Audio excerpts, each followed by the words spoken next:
ಈ ಮೇಲ್ಕಂಡ ವಿಷಯಕ್ಕೆ ಸಂಬಂಧಿಸಿದಂತೆ ದಾವಣಗೆರೆ ಸಿಟಿ ಇಂಡಸ್ಟ್ರಿಯಲ್ ಏರಿಯಾದ ರವೀಂದ್ರನಾಥ ಬಡಾವಣೆ ಗೋಮಾಳ ಜಾಗದಲ್ಲಿ ಸುಮಾರು 36 ಬಡ ಕುಟುಂಬಗಳು ಸುಮಾರು 15 ವರ್ಷಗಳಿಂದ ಗೋಮಾಳ ಜಾಗದಲ್ಲಿ ಗುಡಿಸಲನ್ನು ನಿರ್ಮಿಸಿಕೊಂಡು ಜೀವನ ನಡೆಸುತ್ತಿದ್ದರು. ಸದರಿ ಕುಟುಂಬಗಳ ನಮ್ಮ ಕಾರ್ಯಕರ್ತರಾಗಿದ್ದು, ಆದರೆ ದಿನಾಂಕ 9/11/2025 ಬೆಳಗಿನ ಜಾವ ಏಕಾಏಕಿ ತಹಸೀಲ್ದಾರರು ಹಾಗೂ ಮಹಾನಗರ ಪಾಲಿಕೆ ಸಿಬ್ಬಂದಿಯವರು ಪೊಲೀಸ್ ಅವರು ಬಂದು ಬಸ್ಸಿನೊಂದಿಗೆ ಸದರಿ ಜಾಗದಲ್ಲಿ ವಾಸಿಸ್ತಾ ಇದ್ದ ನಿವಾಸಿಗಳನ್ನು ಮನೆಯಿಂದ ಎಳೆದು ಹಾಕಿ ಸದರಿ ಮನೆಗಳನ್ನು ಡೆಮಾಲಿಷ್ ಮಾಡಿ ಸದರಿ ನಿವಾಸಗಳನ್ನು ಅಲ್ಲಿಂದ ತೆರವುಗೊಳಿಸುತ್ತಾರೆ. ಸದರಿ ನಿವಾಸಗಳು ಬರದೇ ಇದ್ದಾಗ ಹೆಣ್ಣು ಮಕ್ಕಳು ಎಂಬುದನ್ನು ನೋಡದೆ ಕರುಣ ತೋರದೆ ಗಾಯಗಳನ್ನು ಮಾಡಿ ಮನೆಯಿಂದ ಎಳೆದು ಹೊರಹಾಕಿರ್ತಾರೆ. ಇದರಿಂದ ಸಣ್ಣ ಸಣ್ಣ ಮಕ್ಕಳನ್ನು ಹಾಗೂ ವಯಸ್ಸಾದ ತಂದೆ ತಾಯಿಗಳನ್ನು ಕಟ್ಟಿಕೊಂಡು ಜೀವನ ಮಾಡ್ತಾ ಇದ್ದ ನಿವಾಸಿಗಳಿಗೆ ದಿಕ್ಕು ತೋಚದಂತಾಗ್ತಿದೆ. ನಮಗೆ ಈ ವಿಷಯ ಸದರಿ ದಿನಾಂಕ 9/11/2025 ಬೆಳಿಗ್ಗೆ 6 ಗಂಟೆಗೆ ನಾವು ಸ್ಥಳಕ್ಕೆ ಭೇಟಿ ಕೊಟ್ಟು ಆದರೂ ನಮ್ಮ ಯಾವುದೇ ಕರೆಗೆ ಸ್ಪಂದಿಸದೆ ನಮ್ಮ ಕೆಲಸಕ್ಕೆ ಅಡ್ಡಿಪಡಿಸಬೇಡಿ ಅಂತ ನಮಗೆ ಹೇಳಿರ್ತಾರೆ. ಆ ನಂತರ ಸದರಿ ನಿವಾಸಗಳನ್ನು ಅದೇ ದಿನ ರಾತ್ರಿ 11 ಗಂಟೆಗೆ ನಿರಾಶ್ರಿತರ ಕೇಂದ್ರಕ್ಕೆ ಕಳಿಸಿರ್ತಾರೆ. ಸದರಿ ಏರಿಯಾದ 41ನೇ ವಾರ್ಡಿನ ಕಾರ್ಪೆಂಟರ್ ಆದ ಮೊಮ್ಮೆನಹಳ್ಳಿ ಶೈಲಾ ನಾಗರಾಜ್ ಇವರನ್ನು ಪರಿಪರಿಯಾಗಿ ಬೇಡಿಕೊಂಡರೂ ಸಹ ಯಾವುದೇ ಸ್ಪಂದಿಸದೆ ಈ ರೀತಿಯಾಗಿ 36 ಮನೆಗಳನ್ನು ತೆರವುಗೊಳಿಸುತ್ತಾರೆ. ಸದರಿ ನಿವಾಸಿಗಳು ಮನೆಯಲ್ಲಿದ್ದ ಕನಿಷ್ಠ ದಿನನಿತ್ಯದ ವಸ್ತುಗಳನ್ನು ತೆಗೆದುಕೊಳ್ಳಲು ಬಿಡದೆ ಏಕಾಏಕಿ ಹೊರಹಾಕಿರ್ತಾರೆ. ಆದರೆ ಈಗ ಸದರಿ ನಿವಾಸಿಗಳಲ್ಲಿ ಅನೇಕ ಸಣ್ಣ ಸಣ್ಣ ಮಕ್ಕಳು, ವಯಸ್ಸಾದ ಹಿರಿಯರ ನಾಗರಿಕರು ಹಾಗೂ ಅನಾರೋಗ್ಯದಿಂದ ಬಳಲ್ತಾ ಇರುವ ಅನೇಕ ನಿವಾಸಿಗಳಿಗೆ ಪದೇ ಪದೇ ಅತೀವ ಅನಾರೋಗ್ಯ ಕಾಡ್ತಾ ಇದರಿಂದ ತುಂಬ ಆರೋಗ್ಯದಲ್ಲಿ ಏರುಪೇರಾಗಿರುತ್ತದೆ. ಸದರಿ ನಿರಾಶ್ರಿತರ ಕೇಂದ್ರವು ಊರ ಹೊರಗೆ ಭಾಗದಲ್ಲಿದ್ದರಿಂದ ಈ ರೀತಿಯ ಅನಾರೋಗ್ಯದಿಂದಾಗಿ ಸಿಗದೆ ತುಂಬ ತೊಂದರೆ ಅನುಭವಿಸುತ್ತಿದ್ದಾರೆ. ಹಲವಾರು ಬಾರಿ ನಮ್ಮ ಬಳಿ ಬಂದು ಮನವಿ ಸಲ್ಲಿಸಿದರೂ ಸಹ ಯಾವುದೇ ಕ್ರಮ ಜರುಗಿಸಿರುವುದಿಲ್ಲ. ಆದ ಕಾರಣ ಮೇಲ್ಕಂಡ 36 ಬಡ ಕುಟುಂಬಗಳಿಗೆ ಈ ಕೂಡಲೇ ಸೂಕ್ತ ಜಾಗದಲ್ಲಿ ಮನೆಯನ್ನು ನಿರ್ಮಿಸಿಕೊಟ್ಟು ಬಡ ಕುಟುಂಬಗಳಿಗೆ ನೆಮ್ಮದಿಯಾಗಿ ವಾಸಿಸಲು ಅನುಕೂಲ ಮಾಡಿಕೊಳ್ಬೇಕಂತ ಈ ಮೂಲಕ ನಮ್ಮ ಸಂಘಟನೆಯಿಂದ ಮನವಿ ಮಾಡಿಕೊಳ್ತಿದ್ದೇವೆ. ಒಂದು ವೇಳೆ ನೀವು ಈ ಕೂಡಲೇ ಸೂಕ್ತ ಕ್ರಮ ಜರುಗಿಸದೇ ಇದ್ದಲ್ಲಿ ಮೇಲ್ಕಂಡ 36 ಕುಟುಂಬಗಳು ಮಹಾನಗರ ಪಾಲಿಕೆ ಮುಂದೆ ಓಲೆ ವಾಸಿಸ್ತಾರೆಂದು ಈ ಮೂಲಕ ಆಗ್ರಹಿಸುತ್ತಿದ್ದೇವೆ. ವರದಿ ಕ್ಯಾಮ್ರಾಮ್ಯಾನ್ ಸಂದೀಪ್ ಜೊತೆ ಶ್ರೀಕಾಂತ್, ದಾವಣಗೆರೆ. ನಿರಾಶ್ರಿತರ ಕೇಂದ್ರದಲ್ಲಿರ್ತಕ್ಕಂಥ 36 ಕುಟುಂಬಗಳು ಇವತ್ತು ಬೀದಿ ಬಿದ್ದಿದ್ದಾವೆ. ಸುಮಾರು 2.5 ತಿಂಗಳಿಂದ ಅಲ್ಲಿ ವಾಸವಾಗಿದ್ದಾರೆ. ಇವರು ಏಕಾಏಕಿ ಬೆಳಗ್ಗೆನೇ ಎದ್ದು 6 ಗಂಟೆಗೆ ಹೋಗಿ ಮನೆಗಿರ್ತಕ್ಕಂಥ ಬಡವ್ರನ್ನ ಹೊರಗೆ ಎಳೆದಾಕಿ ಗುಡಿಸಲನ್ನ ನೆಲಸಮ ಮಾಡಿ ಬಂದುಬಿಟ್ರು.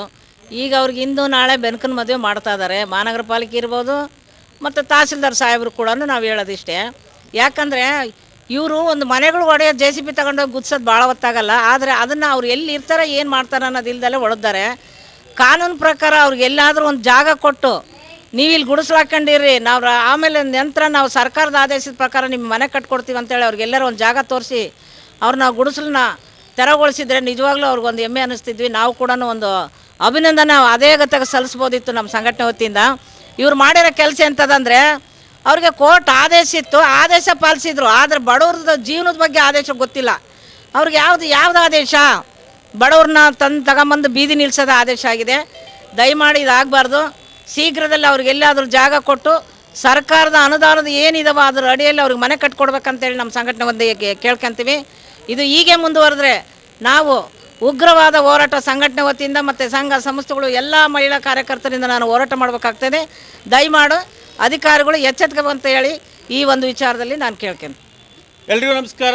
ನಾನು ನಿಮ್ಮ ಕರಿಯಪ್ಪ. ಇವತ್ತಿನ ವಿಚಾರ ಏನಪ್ಪ ಅಂತ ಹೇಳಿದ್ರೆ, 10ನೇ ತಿಂಗಳು 11ನೇ ತಾರೀಕಿನಂದು ಲೋಕಿಕೆರೆ ರೋಡು, ದಾವಣಗೆರೆ ಲೋಕಿಕೆರೆ ರೋಡು ರವೀಂದ್ರನಾಥ ಬಡಾವಣೆಯಲ್ಲಿರ್ತಕ್ಕಂಥ 36 ಮನೆಗಳನ್ನು ದಾವಣಗೆರೆ ತಹಸೀಲ್ದಾರ್ ಅಶ್ವಥ್ ಅವರು ಕೋರ್ಟ್ ಆದೇಶದ ಮೇರೆಗೆ ಮನೆಗಳನ್ನು ಕೆಡವಿದ್ರು.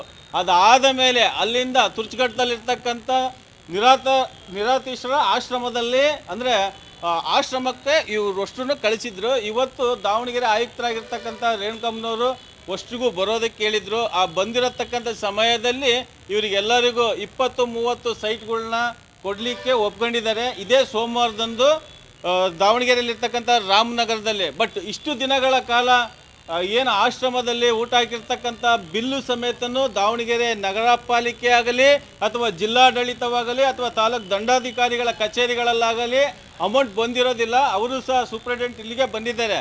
ಬಟ್ ಇಲ್ಲಿ ಏನಪ್ಪ ಅಂತ ಹೇಳಿದ್ರೆ, ಸರ್ಕಾರ ಜಾಗದಲ್ಲಿ ಇವರೆಲ್ಲ ಇದ್ದಿದ್ದು ನಿಜ. ಆದರೆ ಪಕ್ಕದಲ್ಲಿ ದೊಡ್ಡ ದೊಡ್ಡ ಬಿಲ್ಡಿಂಗುಗಳನ್ನೆಲ್ಲ ಕಟ್ಕೊಂಡಿದ್ದಾರೆ. ಅವ್ರ ಮೇಲೆ ದರ್ಪ ತೋರಿಸೋದು ಬಿಟ್ಟು ಇಲ್ಲಿ ಬಡವ್ರ ಮೇಲೆ ದರ್ಪ ತೋರಿಸಿರ್ತಕ್ಕಂಥದ್ದು ಮೊದಲನೇದಾಗಿ ಪಾಲಿಕೆ ತಪ್ಪಾಗುತ್ತೆ ಹಾಗೂ ಸರ್ಕಾರದ ತಪ್ಪಾಗುತ್ತೆ. ಬಟ್ ಈಗ ಮುಂದೆ ಏನು ಮಾಡಬೇಕು ಅನ್ನೋದ್ರ ಬಗ್ಗೆ ರೇಣುಕಮ್ಮನವರೇ ಇವ್ರಿಗೆ ಜಾಗ ತೋರಿಸ್ತಾರೆ. ಆ ಜಾಗದಲ್ಲಿ ಎಲ್ಲರೂ ಇವರ ಸ್ವಂತ ಹಣದಲ್ಲಿ, ಯಾಕೆ ಅಂತ ಹೇಳಿದ್ರೆ ಅಲ್ಲಿ ಇವರು ಬಂಡವಾಳ ಹಾಕ್ಯಂತ ಕಟ್ಕೊಂಡಿದ್ರು. ಹೆಂಗೋ ಕೂಲಿ ಗೀಲಿ ಮಾಡಿಕೊಂಡು ಮನೆ ಕೆಲಸ ಮಾಡಿಕೊಂಡು ತರಕಾರಿ ಮಾರ್ಕೊಂಡು ಬೇರೆ ಬೇರೆ ರೀತಿಯಿಂದ ಕೆಲಸಗಳು ಮಾಡ್ಕೊಂಡು ಕಷ್ಟಪಟ್ಟು ಕಟ್ಕೊಂಡಿದ್ರು. ಆ ಮನೆಯನ್ನೇನೋ JCP ಹೋಗಿ ಕೆಡವಿ ಎಲ್ಲ ಹೊಡೆದಾಕ್ಬಿಟ್ರು. ಬಟ್ ಈಗ ಹೋಗಿ ಮತ್ತು ಇವರೇ ಹೋಗಿ ಕಟ್ಕೋಬೇಕಂತೆ. ಇದು ಎಷ್ಟು ಮಟ್ಟಿಗೆ ನ್ಯಾಯ ಅನಿಸುತ್ತೋ ಗೊತ್ತಿಲ್ಲ, ನಗರ ಪಾಲಿಕೆಗಾಯಿತು ಅಥವಾ ಜಿಲ್ಲಾಡಳಿತಕ್ಕಾಯಿತು. ಈಗೇನು 36 ಮನೆ ಕೆಡವಿರ್ತಕ್ಕಂಥ ಜಾಗವನ್ನು ನಾವು ಈಗಾಗಲೇ ಸುಮಾರು ನಮ್ಮ ಚಾನಲ್ನಲ್ಲಿ ತೋರಿಸಿದ್ದೀನಿ. ಆ ಒಡೆದಾಗಳಿಂದ ಹಿಡಿದು ಇಲ್ಲಿವರೆಗೂ ಅವ್ರದ್ದು ಪ್ರತಿ ದಿವಸನೂ ಬರ್ತಾ ಇದೆ. ಈಗ ಸೋಮವಾರದ ದಿವಸ ನಿಮ್ಮೆಲ್ಲರಿಗೂ ಸಹ ಜಾಗ ತೋರಿಸ್ತಾ ಇದೆ ಮಹಾನಗರ ಪಾಲಿಕೆಯಿಂದ. ಅದ್ರ ಬಗ್ಗೆ ತಾವು ಏನು ಹೇಳ್ತೀರಾ ಮೇಡಮ್? ಸರ್, ಈಗ 3 ತಿಂಗಳು ಕಾಲ ಆಯಿತು ನಾವು ನಿರಾಶ್ರಿತ ಕೇಂದ್ರದಲ್ಲೇ ಇದ್ವಿ. ನಮಗೆ ಏನು ವ್ಯವಸ್ಥೆ ಆಗೈತೆ ಅಂತ ಗೊತ್ತಿದ್ದಿಲ್ಲ. ಈಗ ಆಯ್ತು ಮೇಡಮ್ ಅವ್ರು ಮಾತಾಡಿದ್ದಾರೆ, ರೇಣುಕಮ್ಮರು, ನಿಮಗೆ ವ್ಯವಸ್ಥೆ ಮಾಡಿಕೊಡ್ತೀವಮ್ಮ ಅಂತಂದೇಳಿ ಶನಿವಾರ ಬರ್ರಿ ಅಂತ ಹೇಳಿದರು. ನಾವು ಬಂದಿದ್ದೀವಿ. ಈಗ ಸೋಮವಾರ ದಿನ ನಮ್ಮನ್ನ ಸ್ಥಳಕ್ಕೆ ಕರ್ಕೊಂಡೋಗಿ ನಿಮಗೆ ಜಾಗ ಕೊಡ್ತೀವಿ. ಈಗ ಸ್ವಲ್ಪ ದಿನದ ಮಟ್ಟಿಗೆ ನೀವು ಅಲ್ಲಿ ವ್ಯವಸ್ಥೆ ಮಾಡ್ಕೊಳ್ರಿ. ನಮಗೆ ಮುಂದಕ್ಕೆ ಅದು ಹೆಂಗೆ ಒಂದು ವ್ಯವಸ್ಥೆ ಆಗ್ತೈತೆ, ನಿಮಗೆ ಪತ್ರದ ವ್ಯವಸ್ಥೆ ಅವಾಗ ನೀವು ಬೇಕಾದ್ರೆ ಮನೆ ಕಟ್ಕೊಳಕ್ಕೆ ಅದೇನನ್ನ ತೀರ್ಮಾನ ತಗೊಂತ್ರಮ್ಮ ಅಂತ ಹೇಳಿದ್ದಾರೆ. ನಮಗೆ 3 ತಿಂಗಳ ಕಾಲ ಅವಕಾಶ ಕೊಟ್ಟಿದ್ದಾರೆ ನಮಗೆ. ಅದ್ರಾಗೆ ಈಗ ಗುಡಿಸ್ಲೋ ಏನೋ ಒಂದು ಹಾಕ್ಯಂದಿರಿ ನೀವು ಅಂತಂದು. ಹಾಗಾಗಿ ನಮಗೀಗ ಅದೇ ಒಂದು ಭರವಸೆ ಸಾಕು ನಮಗೆ. ಯಾಕಂದರೆ ನಮ್ಗೆ ಇಷ್ಟು ದಿನ ನಾವು ತಗೊಂಡೋಗಿ ನಿರಾಶ್ರಿತ ಕೇಂದ್ರದಲ್ಲಿ ಬಿಟ್ಟಿದ್ದಾರೆ. ಅಲ್ಲಿ ಮಕ್ಕಳು ಸ್ಕೂಲಿಗೆ ಎಜುಕೇಷನಿಗೆ ಭಾಳ ತೊಂದರೆ. ನಮಗೆ ಈಗ ನೋಡಿರಿ ಆರಾಮಿಲ್ದಂಗೆ ಎಷ್ಟೋ ಜನ ವಯಸ್ಸಾದವರು ಇದ್ದಾರೆ. ಆಮೇಲೆ ಸಣ್ಣ ಸಣ್ಣ ಮಕ್ಕಳಿದಾವು, ಆರಾಮಿಲ್ದಂಗೆ ಭಾಳ ಏರುಪೇರು ಆಗ್ತಾಯಿದೆ. ಈಗ ಹಾಗಾಗಿ ಈಗ ಮಣಿಪಾಲಿಗೆ ಹೋಗೋರಿದ್ದಾರೆ. ಈಗ ಇಲ್ಲಿ ಅಲ್ಲಿ ಟ್ರೀಟ್ಮೆಂಟ್ ಸಿಗ್ಲಾರ್ದಂಗೆ ನಮಗೀಗ ಅಲ್ಲಿ ಒಂದು ಹಾಸ್ಪಿಟ್ಲ್ ಹತ್ರ ಇಲ್ಲ, ಅಂಥ ಜಾಗದಾಗ ಅದೀವಿ. ನಮಗೆ ಆದಷ್ಟು ಬೇಗನೆ ಜಾಗ ನಮಗೆ ವ್ಯವಸ್ಥೆ ಮಾಡಿಕೊಟ್ರೆ ತುಂಬ ಅನುಕೂಲ ಆಗ್ತೈತಿ. ಏನೋ ಒಂದು ಜಾಗ ತೋರಿಸ್ತಾನ ಭರವಸೆ ಐತಿ ಸರ್. ಯಾಕಂದರೆ ನಮಗೆ ಏಕಾಏಕಿ ಬೀದಿ ಬಿಟ್ಟಿದ್ರು. ಇವತ್ತು ಮೇಡಮ್ ಅವ್ರು ಹೇಳಿದ್ ನೋಡಿ ಒಂದು ಸ್ವಲ್ಪ ನಮಗೆ ಸಮಾಧಾನ ಆಗೈತಿ. ನಮಗೆ ಆದಷ್ಟು ಬೇಗನೆ ಜಾಗ ತೋರಿಸಿ ನಾವು ಆ ಜಾಗದಾಗಿದ್ದರೆ ಸಾಕನ್ನಂಗೆ ಆಗೈತಿ. ಮುಂದೆ ನಿವಾಸದ್ದು ಏನು ಮಾಡ್ತಾರೋ ಎಲ್ಲ ಮೇಡಮ್ ಅವ್ರಿಗೆ ಬಿಟ್ಟಿದ್ದು. ಈ ಒಂದು ಹೋರಾಟಕ್ಕೆ ಮೊದಲಿನಿಂದ ಕೈ ಹಾಕಿರ್ತಕ್ಕಂಥ ನಮ್ಮ ಮಹಿಳಾ ರಾಜ್ಯಾಧ್ಯಕ್ಷರು ಸುವರ್ಣಮ್ಮರು, ಯಾಕಂದರೆ ಈ ಹೋರಾಟದ್ದು ಈ ಪ್ರತಿಯೊಂದು ಅಲ್ಲಿ ಸುತ್ತಮುತ್ತ ಏನು ಗೋರ್ಮೆಂಟ್ ಜಾಗ ಇದೆ, ಯಾವ್ಯಾವ ಜಾಗದಲ್ಲಿ ಯಾವ್ಯಾವ ಇಂಜಿನಿಯರು, ಯಾವ್ಯಾವ ಡಾಕ್ಟ್ರು, ಯಾವ್ಯಾವ ಮೇಸ್ಟ್ರು ಸರ್ಕಾರದ ಜಾಗದಲ್ಲಿ ಮನೆಗಳು ಕಟ್ಟಿದ್ರೆ ಅಂತ ಎಲ್ಲ ಡೀಟೇಲ್ ಇದೆ. ಆದರೆ ಈ ಹೋರಾಟದ ಬಗ್ಗೆ ನಮ್ಮ ಮಹಿಳಾ ರಾಜ್ಯಾಧ್ಯಕ್ಷರು ಏನು ಹೇಳ್ತಾರೆ ಕೇಳೋಣ. ನಾನು ಹೇಳೋದು ಇಷ್ಟೇ, ಬೆಳಗ್ಗೆ ಮಕ್ಕಂಡರ್ನ 6 ಗಂಟೆಗೆ ಹೋಗಿ ಒಳಗೆಲ್ಲ ಮಹಿಳೆಯರಂತ ನೋಡಿದೆ ಎಳೆದು ಹೊರಗೆ ಹಾಕಿ ಇವತ್ತೆಲ್ಲ ಡಮಲೀಸ್ ಮಾಡ್ಕೊಂಡು ಅವ್ರನ್ನೆಲ್ಲರನ್ನ ತಗೊಂಡೋಗಿ ನಿರಾಶ್ರಿತರ ಕೇಂದ್ರಕ್ಕೆ ಹಾಕಿದ್ದಾರೆ. ಈಗ ಸುಮಾರು 2 ತಿಂಗಳ ಮೇಲೆ 25ರಿಂದ 26 ದಿನ ಆಯ್ತಲ್ಲ ನಮ್ಮ ಅಲ್ಲಿರಕತ್ತಿ. ಅಲ್ಲಿ ಇಲ್ಲಿವರೆಗೆ ಹೆಂಗೋ ಕಾಲ ಹಾಕಿದ್ರು. ಈಗ ಚಳಿಗಾಲ, ದಿನ ರಾತ್ರಿ ಒಬ್ಬೊಬ್ಬರಿಗೆ ಹಗಲು ಒಬ್ಬೊಬ್ಬರಿಗೂ ಕೂಡ ಆರೋಗ್ಯದಲ್ಲಿ ವ್ಯತ್ಯಾಸ ಆಗ್ತೈತಿ. ಸೀರಿಯಸ್ ಆಗಿರೋ ವಿಷಯಗಳು ಅವತ್ತು ರಾತ್ರಿ ನನಗೆ ಫೋನ್ ಮಾಡಿದರು, ಮೇಡಮ್ ಹಿಂಗೆ ಯಾರಿಗೊಬ್ರಿಗೆ ಸೀರಿಯಸ್ ಆಗ್ಬಿಟ್ಟತಿ, ಏನು ಮಾಡೋದು, ಇಲ್ಲಿ ಯಾವ ವಾಹನಗಳು ಇಲ್ಲ, ನಾವು ಹತ್ರ ಹೋಗೋಣಂದ್ರೆ ಆಸ್ಪತ್ರೆಗಳಿಲ್ಲ, ಇಷ್ಟೊತ್ತಿನಲ್ಲಿ ಈ ರೀತಿ ಆಗಿಬಿಟ್ಟತೆ, ನಮ್ಮ ತಂದು ಇಲ್ಲಿ ಹಾಕಿ ಹೋಗಿದ್ದಾರೆ, ನಮಗೆ ಭಾಳ ತೊಂದರೆ ಆಗೈತೆ ಅಂತ ಹೇಳಿ ಪಾಪ ಅವರೆಲ್ಲ ಅಳಗೆ ತೋಡ್ಕೊತಿದ್ದಾರೆ. ದಯಮಾಡಿ ಮಹಾನಗರ ಪಾಲಿಕೆ ಇರ್ಬೋದು ಮತ್ತು ಈ ಒಂದು ಕಾರ್ಯ ಮಾಡಿರ್ತಕ್ಕಂಥ ತಹಸೀಲ್ದಾರ್ ಸಾರ್ ಇರ್ಬೋದು, ಅವ್ರನ್ನ ಹೊರಗೆ ಹಾಕೋದಂತೂ ಈಸಿ ಆಗ್ಬಿಡ್ತು. ಇವ್ರಿಗೆ ಅವ್ರಿಗೆ ಏನು ಬೇಕು ಬೇಡಗಳ್ನ ಏನು ಕೇಳ್ದೆ ಇರೋದು, ನಿರಾಶ್ರಿತರ ಕೇಂದ್ರದಾಗ ಹಾಕಿಬಿಟ್ರೆ 3 ಹೊತ್ತು ಊಟ ಕೊಡ್ತಾರೆ, ಆರಾಮಾಗದಾರೆ ಅಂತ ಅವರೆಲ್ಲ ಹೇಳ್ಕೊಂತ ಅಡ್ಡಾಡ್ತಾರೆ. ದಯಮಾಡಿ ತಹಸೀಲ್ದಾರ್ ಸಾಹೇಬ್ರೆ ಮತ್ತು ಆಯುಕ್ತರೆ, ನಾನು ಒಂದೇ ಮಾತು ಹೇಳ್ತೀನಿ, ನೀವು ಆ ಜಾಗದಲ್ಲಿ ಒಂದೇ ದಿನ ಮನೆಗ್ರಿ ಹೋಗಿ, ನಾವು ಬೇಕಾದ್ರೆ ನಿಮ್ಮ ಜೊತೆ ಇರ್ತೀವಿ, ಇಲ್ಲ ಅನ್ನಲ್ಲ, ನಿಮಗೆ ಅದ್ರ ಕಷ್ಟ ಏನಂತ ಗೊತ್ತಾಗುತ್ತೆ.